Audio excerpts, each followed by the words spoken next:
Hey there friends and followers, and welcome to 2022.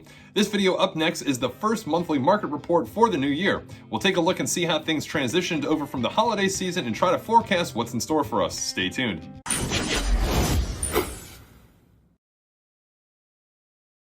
So yes, as always, welcome back.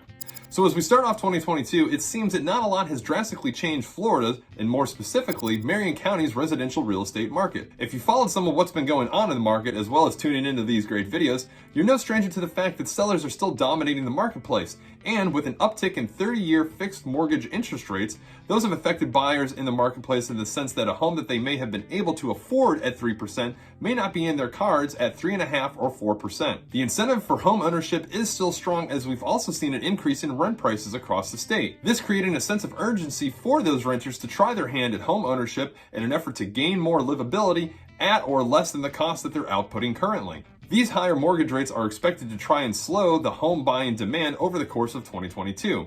This, in addition to the Russia-Ukraine crisis, is also predicted to add some short-term volatility to the bond market. With all things considered, let's check out some numbers right here in our local area. Regarding residential single-family home sales right here in the Ocala and Marion County area, starting, of course, with closed sales. Now, closed sales we did see down in the transition from December to January, coming in at 558 homes closed versus that of December's 651. This still a 15% increase over what we saw in January 2021, coming in at 482 closed homes.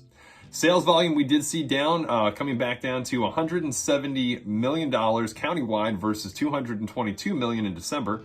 Average sale price we did see fall down as well, coming in at $305,000 average sale price versus December's $341,000. Median time to contract we did see increase by a few days, coming in at 16 days in January versus 13 days in December. Average list price received for a home on the market we did see steady at 100%. Jumping over to the inventory side of things, pending sales we did see up 701 pending homes versus December's 581. New listings we did see up as well, coming in at 659 new listings versus that of December's 482.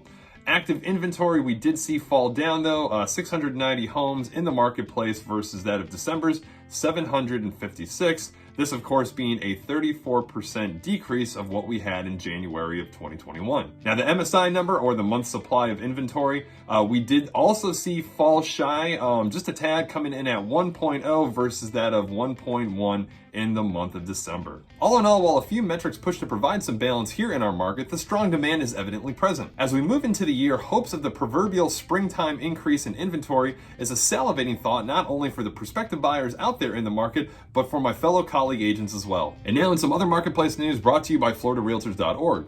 Smartphone technology can make moving and organizing items a lot less stressful. Now, we've all been there at least once or twice ourselves, storing items into boxes and hauling everything like clothes, knickknacks, and gadgets from point A to point B that can easily get mixed up or lost in the shuffle of things. Here's a few smartphone apps that may be worth looking into upon your next relocation. Up first, we have Sortly. Now, Sortly is free for both iPhone and Android users.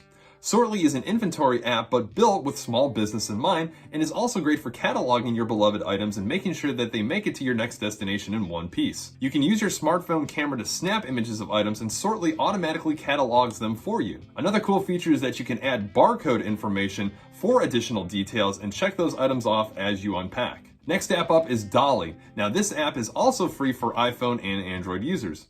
Imagine arriving in a new town and not having any friends or family to help move your items for the staple reward of pizza and beer. Fear not, Dolly connects you to individuals looking to make a few extra bucks by moving your stuff. All you have to do is enter in your details, list your job and how much you're willing to pay, and then communicate directly with helpers right from inside the app. And last up is, of course, the Facebook Marketplace. Now, again, free for both iPhone and Android users. Now, love or hate the social media company, they've done a pretty good job at creating a marketplace for buying and selling of various items. After packing up any pertinent items that you need to take, anything left over that you may not want can be listed and sold right on the Facebook Marketplace.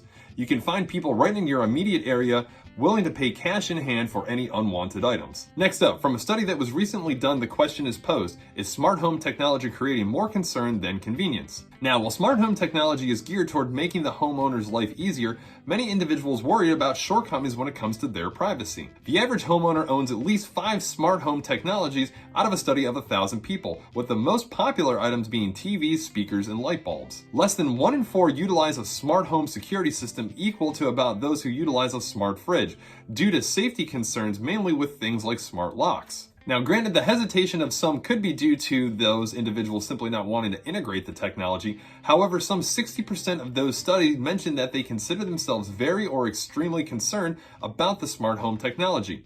Some of the top concerns being as follows: password problems, identity theft, having their location tracked, manipulating data, home intrusions, being spied on, tech problems, and cyber attacks. And lastly, in an effort to maximize short-term rental profits, vacational rentals as well as Airbnbs are offering exclusive amenities and various themes to stand out from their competition. Now, like we've seen in Orlando, some vacation units are adding such items to make their units look more like boutique hotels, with everything from themed room for kids, large backyard pools, and sleeping quarters for up to 30 people. In past times, things like arcade rooms and theaters had set these units apart, but are now becoming more the standard to entice out-of-towners. We're starting to see everything in these units. For example, 2-story themed playrooms with a ball pit and a slide, dress-up area for kids, a princess bedroom, a race car bedroom, a chef's kitchen, 6 ensuite bedrooms for adults, and a 12-seat theater and huge pool in some units. We've even seen some vacationals and Airbnb units resemble famous fictional settings, like the Home Alone house in Winnetka, Illinois, the Teenage Mutant Ninja Turtle lair in New York, New York, and the Kellerman's Mountain House where Johnny Castle and Baby first met and later fell in love from Dirty Dancing. Well, there you have it, my friends. That is the monthly market report for January 2022. As always, hope you guys found the video informative and that you were able to take a bit or two away from it. If you have any questions or would like to add anything further, it's always encouraged. Drop a comment below, shoot me off a message directly, as I'd love to provide you anything that I can. Make sure and slide on over to the page, like and subscribe to stay up to date when great videos like this are released. As always, thanks for tuning in and checking them out. We'll catch you guys on the next.